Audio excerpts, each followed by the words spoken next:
keep winning every single week, haven't you?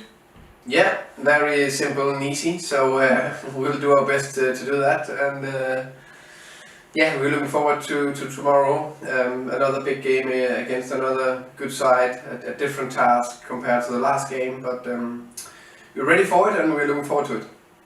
Has it been frustrating in any way? You've been on this amazing run, you've won game after game after game, and yet two teams are trying to catch, haven't slipped up enough for you to arguably be in a position which you deserve to be in, which is in the top two? I think we started after this Corona break being fourth in the table, and I don't know, I think it was at least 10 points to West Brom. I think it may be 11 to Leeds, I can't remember. Now it's 5, so I think we've done quite well. We won every game and we performed well. So what we can affect and what we are pleased of is our own performances and our own results. So that's been good, and it's about honestly just constantly keeping focus on that. Of course, we check results of how it's going to West Brom and Leeds, but we can't do anything about it. So we focus on ourselves.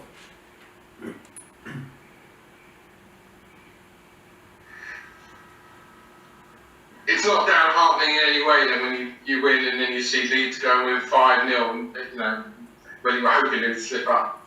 No, Leeds are a very good side. It didn't surprise me at all.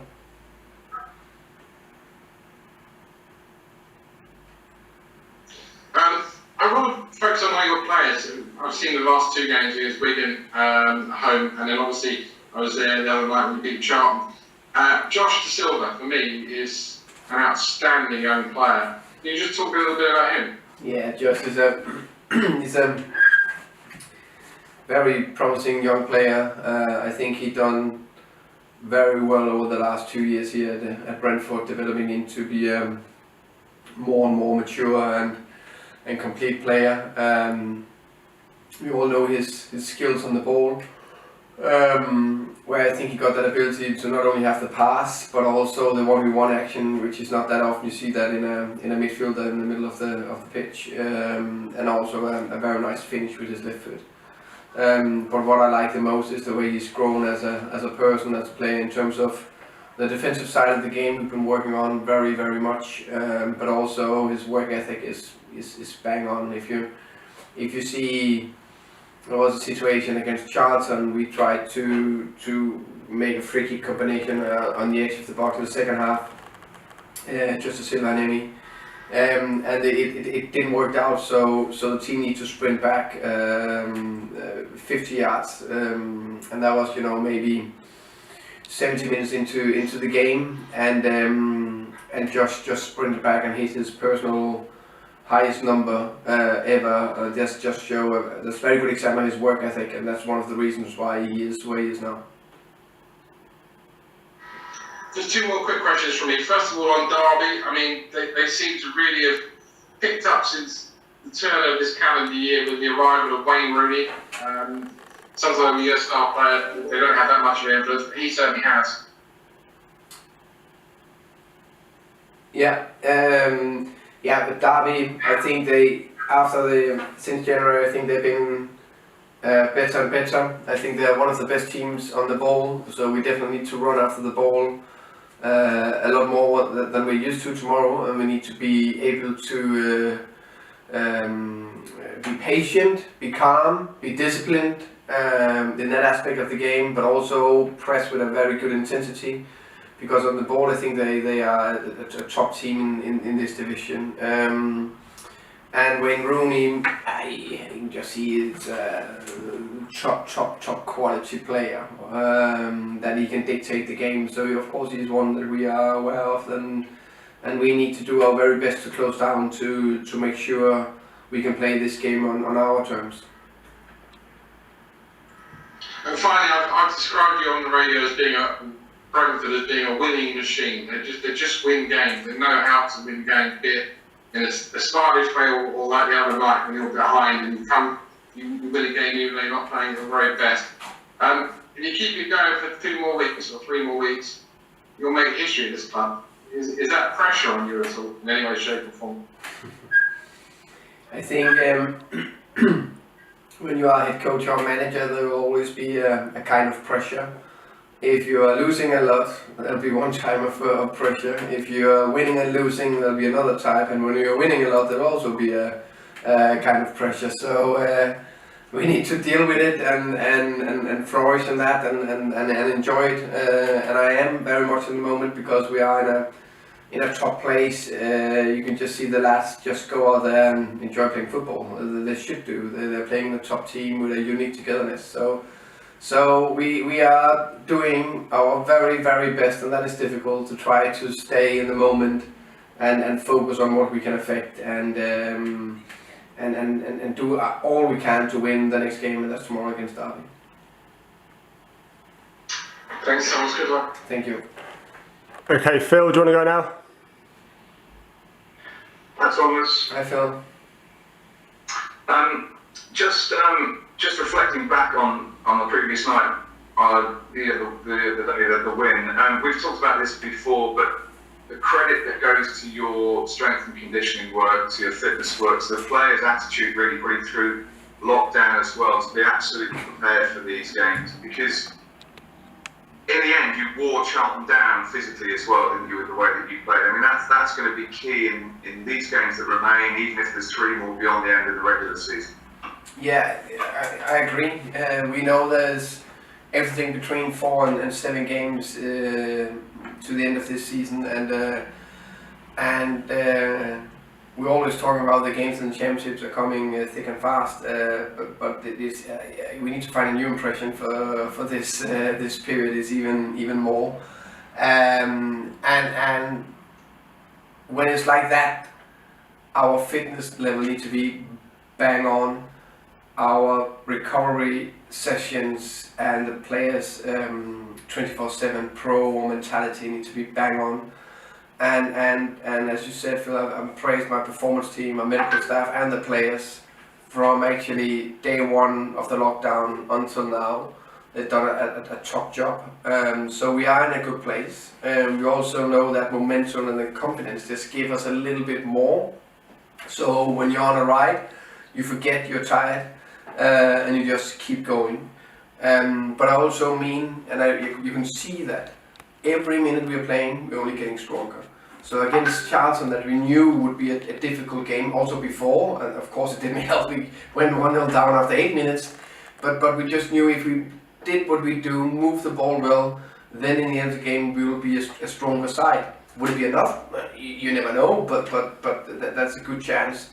And then, you know, going into the next games, we get stronger and stronger, but now it's also about that resilience and that toughness in the team or in each player to push through tough spells in a game, because that will come.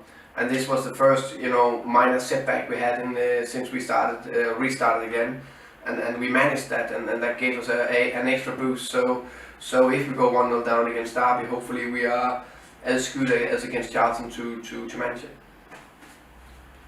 And the remaining games against teams, they have so much to play for. These teams that you're up against. You know, it means that, you know, Charlton obviously had a game plan and taking the lead worked for them, but your team worked it out in the end. You know, the Derbys, the Prestons, the Stokes, Barnsley's. I mean, it's not as if they can just relax. There's no relaxation from any of the opponents now. I mean, these games, every single game means something to both sides. Yeah, and I think you can feel that and sense that in all the games we played so far.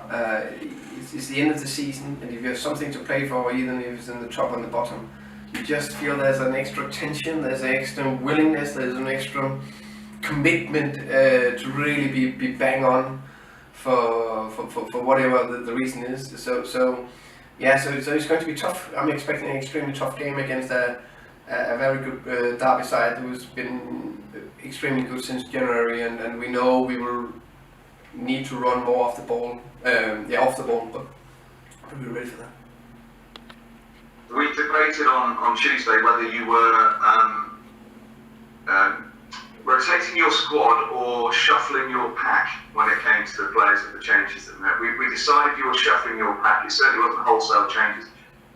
you've got reliance though on your squad. You trust the whole squad now that you can drop 1 or 2 or 3 players in, bring players out, whether it's because of resting and tactical reasons, and that it sort of works. The pieces fit.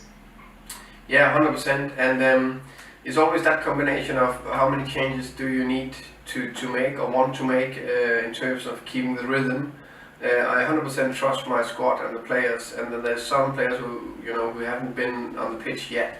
For example, Julian Jongier, we know if we need him, he would be at the top centre back.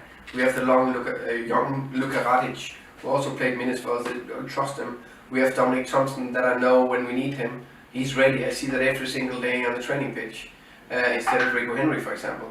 And now Halil Devsoglu came on and did a very good job.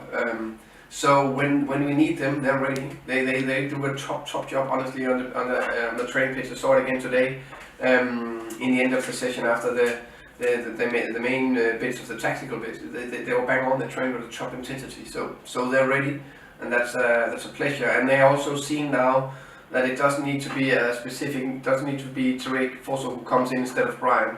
Then 2 games after it was Joel Valencia. It depends on the game, the type we need. So it's good to be in that situation for me. And finally, for me, you mentioned Wayne Rooney. Just in regards to Rooney, is he a great example to some of your younger players about still having that hunger and desire and determination to play football in the right way, to go out there and be a winner, regardless of everything that he's achieved already in the game? Yeah, I think he's a prime example, and I think he, first and foremost, what a player. In general, his CV and his performances and achievements just talk for itself. But what I really like and always admire him for is his work ethic.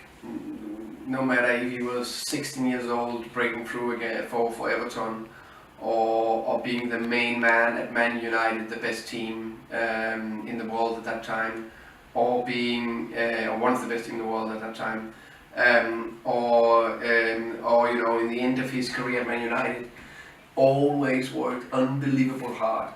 And I like when he's coming to Derby. Of course, it's a natural steps down in your end of your career, but I just noticed his recovery runs, and there was this situation against West Brom where he just sprinted back and intercepted that pass for Pereira inside the box for the cutback, and he's just an example to follow, I must say. So there's a lot of young players who need to look at him and see, okay, maybe that's the ingredients to be a top player, that mentality.